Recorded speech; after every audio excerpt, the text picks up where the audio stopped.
Happy birthday. आज गहना देवी के हाथ में फिर वह कार्ड आ गया था। प्रायः ऐसा होता है कि जिस सामान को वह खोया हुआ मान लेती हैं, दरअसल उसकी जगह बदल जाती है। खोए तो तब न जब वह कोई चीज़ फेंकें। होली दिवाली पर घर की सफाई करते समय गहना देवी कितनी ही चीज़ें एक ओर रख देती हैं फेंकने के लिए, किंतु धीरे धीरे वे चीज़ें फिर से अपने लिए घर में जगह बना लेती हैं। जन्मदिन का कार्ड गहना देवी के हाथ में है। काले वेलवेट पेपर पर ऊपर 3 बड़े 6 छोटे चमकते सितारों की एक कतार तथा नीचे 3 बड़े 3 छोटे सितारों की 2 कतारें और बीच में अंग्रेजी के अक्षरों में अंकित है हैप्पी बर्थडे। न जाने कितनी बार देखे गए कार्ड को गहना देवी ने एक बार फिर ध्यान से देखा। इस कार्ड में ऐसा क्या है जो वो इसे बार बार ड्राइंग रूम में सजा देती हैं, वह खुद नहीं बता सकती, लेकिन कुछ तो जरूर है जो उन्हें उसे संभालने को विवश कर देता है। बेटा छठे छमा से जब भी आता है, कार्ड फेंक तो नहीं पाता, किंतु उसे ड्राइंग रूम से हटा जरूर देता है। ऊपर के 3 सितारों में पहला नीले रंग का है, दूसरा पीले रंग का और तीसरा चटक नारंगी रंग का। तीनों सितारों की आउटलाइन सुनहरी है। हैप्पी के 5 अक्षर अलग अलग रंगों में हैं और उन्हें इस तरह संयोजित किया गया है जैसे वे अक्षर शरारत में उछल रहे हों। काली पृष्ठभूमि में रंग ऐसे उभर रहे हैं जैसे गहना देवी की धूसर जिंदगी में उनके अपने बच्चे। तीनों चमकते सितारे गहना देवी को अपने तीनों बच्चों की तरह लगे और उन्होंने कार्ड चूम लिया। अब उन्होंने कार्ड खोला। सबसे पहले जिस पर नजर गई, लिखावट दूसरे नंबर की बेटी की है। यह सोचकर उन्हें अच्छा लगा कि इस बार तीनों बच्चे उनके जन्मदिन पर उनके पास थे, वरना जब से बेटे की नौकरी लगी, बेटियों की शादी हुई, उनका एक साथ आना संभव नहीं हो पाता। You are my strength mom, many many happy returns of the day. Message पढ़कर गहना देवी की आंखें झिलमिला उठी। कितना रोई थी वह जब उनकी यही दूसरी बेटी पैदा हुई थी। आज वह उस पर गर्व करती हैं। विदेश में ऊंचे वेतन के साथ ऊंचे ओहदे पर है, घर परिवार और नौकरी बखूबी संभाल रही है। दूसरा संदेश बहू ने लिखा है, thanks for being such a nice mom in law. गहना देवी का मन प्रफुल्लित हो उठा। वह खुशकिस्मत है कि बहू भी प्यार करने वाली मिली है, वरना आजकल ऐसी बहुएं हैं जो बेटों के कान भर भर कर उन्हें माओं से दूर कर देती हैं।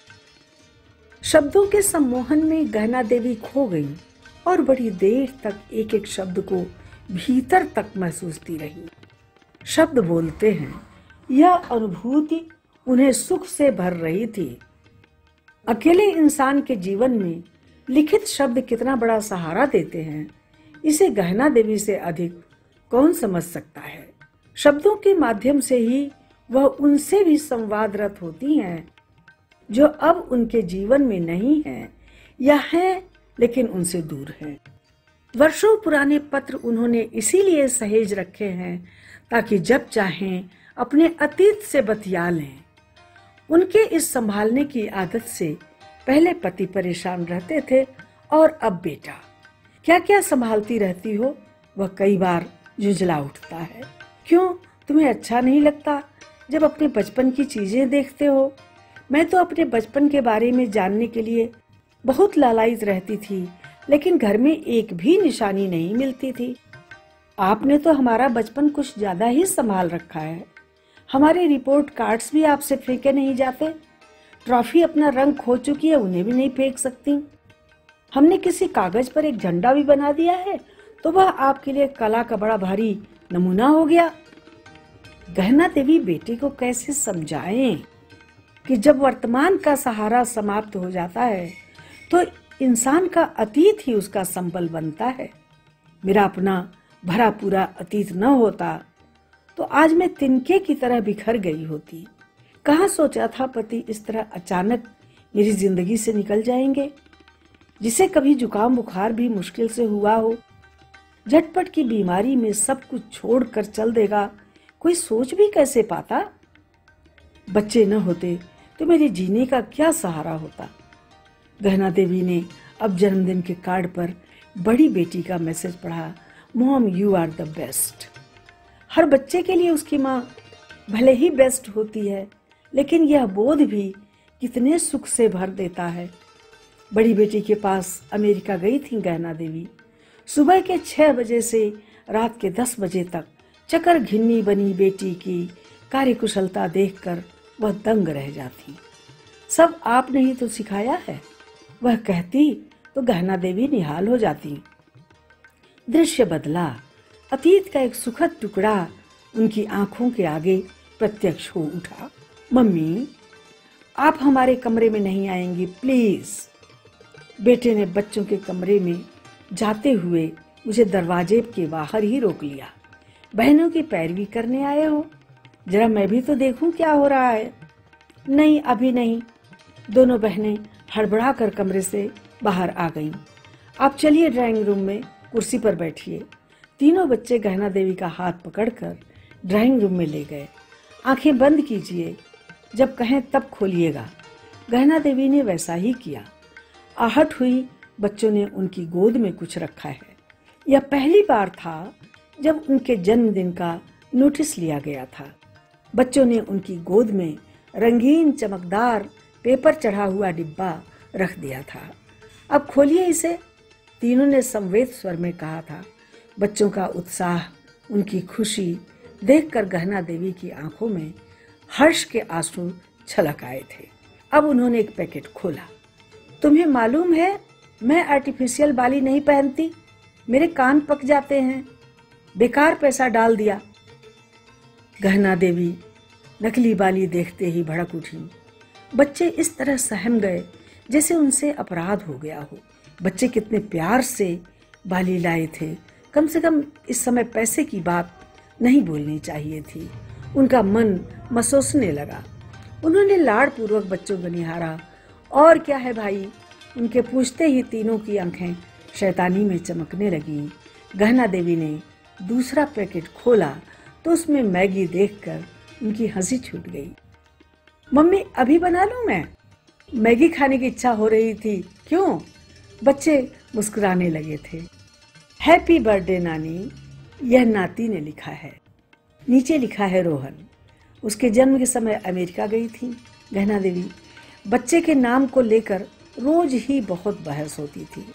कहते हैं गुलाब को किसी नाम से पुकारो, उसकी खुशबू में कोई फर्क नहीं पड़ेगा। इस कहावत से लगता है नाम का बहुत महत्व नहीं है, किंतु वास्तविक जीवन में ऐसा नहीं है। नाम रखने में जागरूक माता पिता एड़ी चोटी का जोर लगा देते हैं और समझदारी आने पर बच्चा 1 मिनट में कह देता है उसे अपना नाम पसंद नहीं है। नाम व्यक्ति के साथ जीवन भर के लिए जुड़ जाता है। अतः समझदार माता पिता अनेक विकल्पों में से सर्वोत्कृष्ट का चयन करते हैं। अमेरिका में जन्म से पहले ही बच्चे के लिंग की जानकारी हो जाती है। यह अलग बात है कि कोई जानकारी लेना ही ना चाहे। जन्म होते ही हॉस्पिटल में बच्चे का नाम बताया जाता है। जन्म प्रमाण पत्र में वही नाम लिखा जाता है जो विद्यालय में भी काम आता है। अमेरिकन लोग अधिकतर भारतीय नामों का सही उच्चारण नहीं कर पाते। बेटी की सहेली ने बेटे का नाम व्यास रखा था, जिसे कोई वायस कहता तो कोई व्यास। द को ड तथा त को ट बोलना तो आम बात है। अतः भारतीयों के लिए एक समस्या यह भी होती है कि वह कौन सा नाम रखें जिसे अमेरिका में भी लोग सही ढंग से बोल सकें तथा भारत में भी वह एकदम सामान्य नाम न हो। गहना देवी ने 2 नाम सुझाए थे, रुद्रांश और सक्षम, किंतु सक्षम को तो भारतीय भी सक्षम कहते थे। रुद्रांश को अमेरिकन रुद्रांश या रड्रांस बोलते थे। अतः उनके दामाद जी को रोहन नाम सबसे उपयुक्त लगा था। भले ही यह नाम थोड़ा सामान्य है, किंतु उच्चारण में कोई दिक्कत नहीं आएगी। और उसका नाम रोहन रख दिया गया। गहना देवी ने कार्ड को सीने से लगाया, जिससे सभी बच्चों को एक साथ गले लगा लिया हो। 2 दिन की बारिश के बाद आज अभी अभी धूप निकली थी। रसोई का दरवाजा खुला है, अतः खिड़की के रास्ते रसोई में घुसी धूप खुले दरवाजे से होकर कमरे में आ गई है और आगे सीधा रास्ता न पाकर अलमारी पर चढ़ गई है। शांत वातावरण में हस्तक्षेप करता एक जहाज आसमान में गुजरा है। गहना देवी ने कार्ड का अंतिम मैसेज पढ़ा। यह बेटे ने लिखा है, birthdays are filled with yesterday's memories, today's joys, tomorrow's dreams.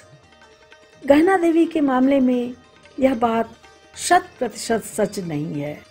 अतीत की यादों से तो सचमुच उनका जीवन भरा पड़ा है, किंतु संभवतः भविष्य के सपनों वाला खाना खाली है। कार्ड ड्राइंग रूम में सजाकर गहना देवी बाहर लॉन में आ गई। मार्च का महीना है, फूलों का मौसम है। फ्रांसीसिया, डॉग फ्लावर, जेरेनियम, गुलाब, पेंजी, रजनीगंधा सब अपने सबाब पर हैं। गमले में लगी बोगनवेलिया की बेल को माली ने रस्सी का सहारा देकर ऊपर चढ़ा दिया है। गुलाबी रंग का बोगनवेलिया का गुच्छा हवा में लटक रहा है। रजनीगंधा और फ्रांसीसिया की मिली जुली खुशबू हवा में तैर रही है। गहना देवी के पति को फूल पौधे बहुत पसंद थे, अतः उनके न रहने पर भी उनकी स्मृति में गहना देवी लॉन को उसी तरह रखती हैं जैसे उनके पति रखा करते थे। गहना देवी ने हवा में फैली सुगंध को सांसों में भर लिया। उन्हें अचानक याद आया, आज 23 मार्च है, छोटी बेटी का जन्मदिन। वह भीतर गईं और बड़े उत्साह से उसका बचपन का एल्बम निकाल लाईं। उन्होंने इसमें से 6 अलग अलग महत्वपूर्ण दिनों की तस्वीरें निकाल लीं। अपने स्मार्टफोन से एक एक फोटो स्कैन किया और कोलाज बनाकर व्हाट्सएप पर बेटी को भेज दिया। थोड़ी ही देर में फोन में कुछ आवाज हुई। उन्होंने झट फोन खोलकर देखा। Thank you so much mummy, love you, शाम को बात करती हूँ, बेटी ने लिखा था। गहना देवी के अकेलेपन के साथ ही बच्चों के एल्बम हैं। तमाम पुरानी वस्तुएं हैं जो कभी काम में आती थीं, किंतु आज जिनके होने का कोई औचित्य नहीं है। गहना देवी के मन में आया, उनके होने का क्या औचित्य है? औचित्य क्यों नहीं है? माता पिता दोनों की जिम्मेदारी तुम्हें निभानी है।